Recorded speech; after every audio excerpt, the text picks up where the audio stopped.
Morning, everybody. Hope all is well. Welcome back to Simple Acre Homestead. My name is Bert, and it was a beautiful weekend here. I thought I was going to work, and it turns out I wasn't. So you know what happened? I worked here on the homestead. So let me show you some of the things I got done this weekend, and just to kind of keep you guys caught up to the goings on and what we do here. Just to remind you, we are just homesteading on 0.93 acres. So we try to make the most of the space. We got goats, pigs, rabbits, chickens, quail, and today's my first day using this stick meant for camcorder, I guess. Anyway, I'm gonna take you in the garage here first, because what I did get done, wait for the light to catch up, is I got to move the baby quail that hatched a couple weeks ago. So they are now in this little grow cage. You can see they grow quite quickly. I don't know if you guys have been following any of the hatching, but these guys are just about 2 weeks old. That's why we still have a heat lamp on them. They are pretty small compared to their moms and dads over here. So unfortunately, the only other update inside the garage to talk about, although we have been selling a few of those Holland Lot bunny rabbits, people just love those guys, and they are pretty cute. So if anybody in the area is looking for one, let us know. The biggest battle these days with the weather change is keeping the rats out. I've got traps set everywhere around here. The feed is in barrels, the traps set everywhere, and I've got everything from traditional rat traps to electric traps to glue traps to poison. I don't even like dealing with the poison or the glue traps, but I'm actually desperate to get rid of these things as they come in, because I don't like them around the quail. Because I've actually had one come out one morning, and I took the feed away from the quail at night to keep the rats from getting in, and we're giving them a reason to come in. And instead, it took one of the toes off one of my quail.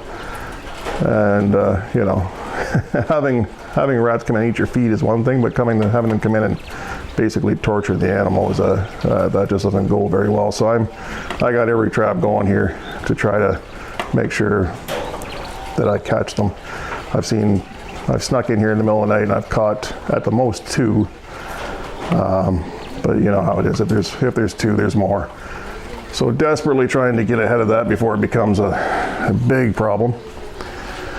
So otherwise, the other major progress I made this weekend, just to quickly show you guys once I get over there. On our way by, we can say hi to the bunnies. Almost time to move them again. The grass isn't growing as fast this time of year, though.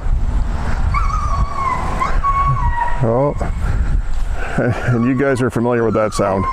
That is the sound of Hunter, our hound dog.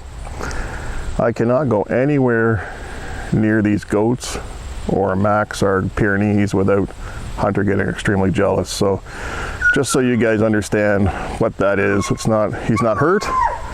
He just gets very upset because he doesn't care to share the attention. But we'll take you over here so you can see the goats. I apologize for the jerky motion. I'm not used to the stick yet, so I will improve. Hi guys. What are you doing? So Billy still has that one horn that we're waiting for it to fall off. And Hank, we're gonna have to try again. For anybody that's followed along, we do the banding method on the horns. We think it's the most humane method at this point when they're already full grown. But Hank's just got a knack for rubbing them down until they break. Max, are you just taking a breather or what? Guess you might have been up all night guarding the goats. Okay, on to the big accomplishment, guys. Let me just quickly zip over here.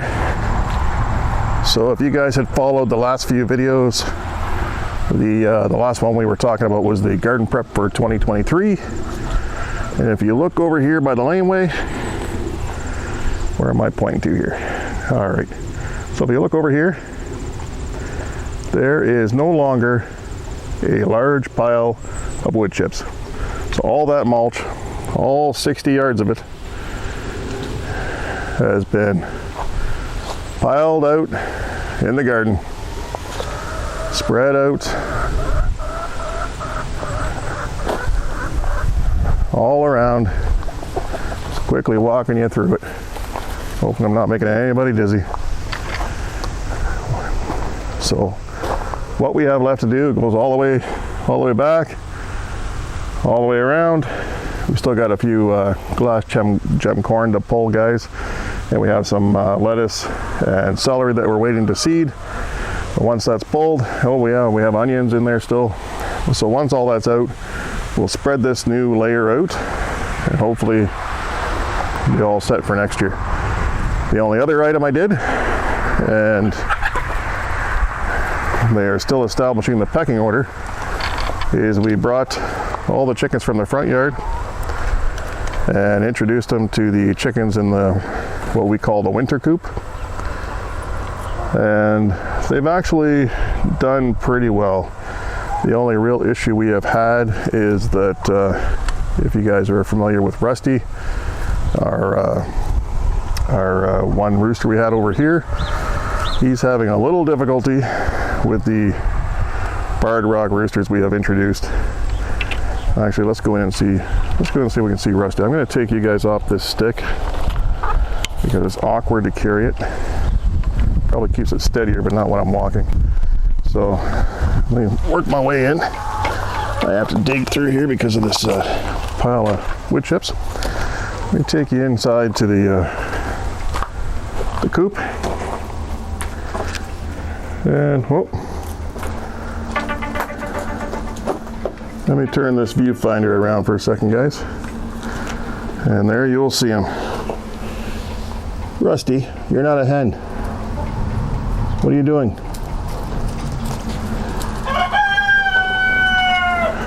So I don't know who he thinks he's fooling, but he's been hiding in the nest boxes on the other roosters.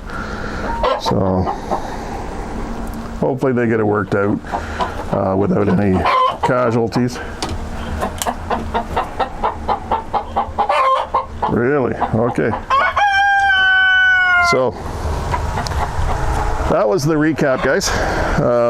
Basically got the quail moved, got all that wood chip mulch pile moved, which was a large feat. Now the big thing now is getting it all spread out. Got the chickens moved, got the quail moved. Just feel like we're a little bit closer to getting ready for the winter.